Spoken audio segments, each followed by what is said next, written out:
ഷിപ്പിൽ ജോലി ചെയ്യാനായിട്ട് ഭയങ്കര ആഗ്രഹമുള്ളവരാണ് നിങ്ങൾ, എന്നാൽ ഈ വീഡിയോ ഒന്ന് ഫുള്ളായിട്ടൊന്ന് കാണാം. ഫസ്റ്റ് തന്നെ എന്റെ ലൈഫിൽ നടന്നൊരു ചെറിയ ഇൻസിഡന്റ് ഞാൻ പറയാം. ഞാൻ എന്റെ ഫസ്റ്റ് ഷിപ്പ് എടുക്കണത് 2023 അതൊരു കെമിക്കൽ ടാങ്കർ ആയിരുന്നു. ഒരു ചെറിയ ഷിപ്പായിരുന്നു. അപ്പൊ അതിന്റെ റൂട്ട് എന്ന് പറഞ്ഞിട്ടുണ്ടെങ്കിൽ ഈ യൂറോപ്യൻ റൂട്ടായിരുന്നു. അപ്പൊ ബേ ഓഫ് ബിസ്കി എന്ന് പറഞ്ഞ ഒരു റീജിയൻ ഉണ്ട്.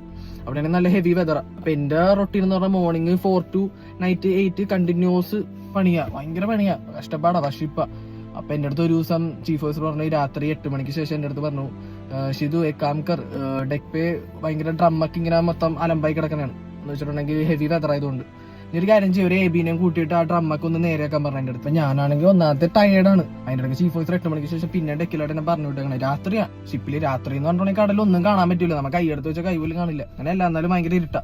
അപ്പൊ ഞാനും അവനും കൂടി പുറത്തോട്ടിറങ്ങിയപ്പോ നല്ല കാറ്റെന്ന് പറഞ്ഞിട്ടുണ്ടെങ്കിൽ ഉടുക്കത്തെ കാറ്റ്. നമ്മ ഒന്ന് ചാടിക്കണ പറന്നു, അമ്മാതിരി കാറ്റും റോളിങ്ങും ഇങ്ങനെ വെള്ളം അടിച്ച് കയറാണ് ഷിപ്പിന്റെ സൈഡിലായിട്ട്. അപ്പൊ ഞാനും അവനും കൂടി പിടിച്ച് മിഡ് ഷിപ്പിലായിട്ട് ചെന്നിട്ട് ഡ്രമ്മൊക്കെ ഫുള്ള് ഈ കെമിക്കൽ ടാങ്ക് ക്ലീനിങ് ഡ്രംസ് ഉണ്ട്, അത് ഫുൾ അലമ്പായി കിടന്നവൻ അങ്ങനെ അറേഞ്ച് ചെയ്ത് ലാഷിങ് ചെയ്യണേ, ടോർച്ചൊക്കെ അടിച്ചിട്ട് എല്ലാം അങ്ങനെ തിരിച്ച് നടന്നു വന്ന വഴിക്ക് ഷിപ്പ് ഇങ്ങനെ കിടന്ന് റോളാവണ സമയത്ത് ഇങ്ങനെ എന്ന് വെച്ചാൽ ഷിപ്പിന്റെ സൈഡ് എന്ന് പറഞ്ഞാൽ ഇങ്ങനെ സ്ലോപ്പാണ്, കാരണം വെള്ളം ഇങ്ങനെ ഇറങ്ങിപ്പോവാനായിട്ട്.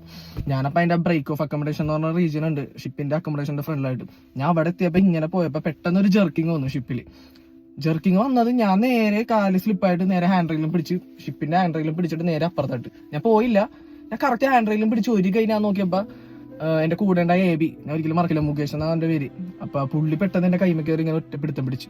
ആ പിടുത്തം പിടിച്ചില്ലായിരുന്നെങ്കിൽ ഞാൻ നേരെ കടലിൽ വീണാനെ. അപ്പൊ ഞാൻ ഇപ്പോഴും മറക്കില്ല ആ സംഭവം. എന്ന് വെച്ചാൽ എന്റെ നെഞ്ചൊക്കെ ഇടിച്ചിട്ട് എനിക്ക് ഒരുമാതിരി ആയിപ്പോയി ആ സമയത്ത്. ആ ഒരു നെഞ്ചിടിപ്പ് 2 ദിവസം ഉണ്ടായി. എന്ന് വെച്ചിട്ടുണ്ടെങ്കിൽ ഭയങ്കര പേടിച്ചിട്ട് ഒരുമാതിരി, കാരണം കടലിലായിട്ട് പോയിക്കാനാ പിന്നെ നമ്മളെ കിട്ടില്ല.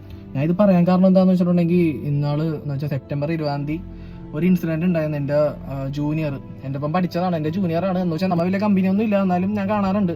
അപ്പൊ പുള്ളീനെ ഷിപ്പിൽ നിന്ന് മിസ്സിംഗ് ആയിട്ട് ഷിപ്പിൽ നിന്ന് മിസ്സിംഗ് ആയിട്ടുണ്ടെങ്കിൽ പിന്നെ നമുക്ക് എന്ന് വെച്ചാൽ ഐസൊലേറ്റഡ് ഏരിയ ആണല്ലോ ഷിപ്പ്. നമുക്ക് മിസ്സിംഗ് ആയിട്ടുണ്ടെങ്കിൽ നമുക്ക് പ്രത്യേകിച്ച് ഒന്നും പ്രെഡിക്റ്റ് ചെയ്യാനില്ല. മാൻ ഓവർ ബോർഡ് പോയി, അത് തന്നെയാണ് ഇത്. അപ്പൊ അതിന്റെ സെർച്ച് ആൻഡ് റെസ്ക്യൂ ഓപ്പറേഷനൊക്കെ ഏകദേശം 96 മണിക്കൂർ നടന്നായിരുന്നു. പിന്നെ അവരത് വിട്ട്. ഷിപ്പിംഗ് ലൈഫിന് പ്രത്യേകിച്ച് നമുക്ക് ലൈഫിന് വലിയ ഗ്യാരണ്ടി ഒന്നും ഇല്ല. അപ്പൊ എന്താ മെയിൻ ആയിട്ട് പറയാൻ കാരണം എന്താന്ന് വെച്ചാൽ എന്റെ വീഡിയോയിൽ ഞാൻ കൂടുതലും കളിച്ചും ചിരിച്ചു ഇങ്ങനെയൊക്കെ ഇടാറ്, പിന്നെ അവിടുത്തെ കാര്യങ്ങളൊക്കെ എക്സ്പ്ലെയിൻ ചെയ്യണതും കാര്യങ്ങളൊക്കെ. അപ്പൊ ശരിക്കും ഉള്ളിലുള്ള നടക്കുന്ന കാര്യം ഇങ്ങനെയൊന്നുമില്ല. നമ്മ ഈ ചുരുളി സിനിമയിൽ അവന്മാരെ പാലം കിടക്കുമ്പോ എല്ലാവരുടെ സ്വഭാവം മാറുന്ന പോലെയാണ്. എന്ന് വെച്ചാൽ സ്വഭാവം മാറണല്ലേ ഞാൻ പറഞ്ഞ, അതിന്റെ ഉള്ളില് ആ ഗ്യാങ് വേ കിടന്ന് ഉള്ളായിട്ട് കയറി കഴിഞ്ഞാൽ പിന്നെ അവിടുത്തെ ലോകമൊക്കെ മാറി. നമ്മ പുറത്തുനിന്ന് കാണുന്ന പോലെ അല്ല അതിന്റെ ഉള്ളില്. നമുക്ക് എന്താ പറയാ, അപ്പൊ it's not a easy job shipping എന്ന് പറഞ്ഞിട്ടുണ്ടെങ്കിൽ. അപ്പൊ ഇങ്ങനെ വരാൻ ആഗ്രഹിക്കുന്നവരെല്ലാം മനസ്സിലാക്കി രീതിയിലൊക്കെ വരിക. കാരണം എന്താ പറയാ, അടിപൊളി മാത്രമല്ല ഇതിനകത്ത്. ശരി.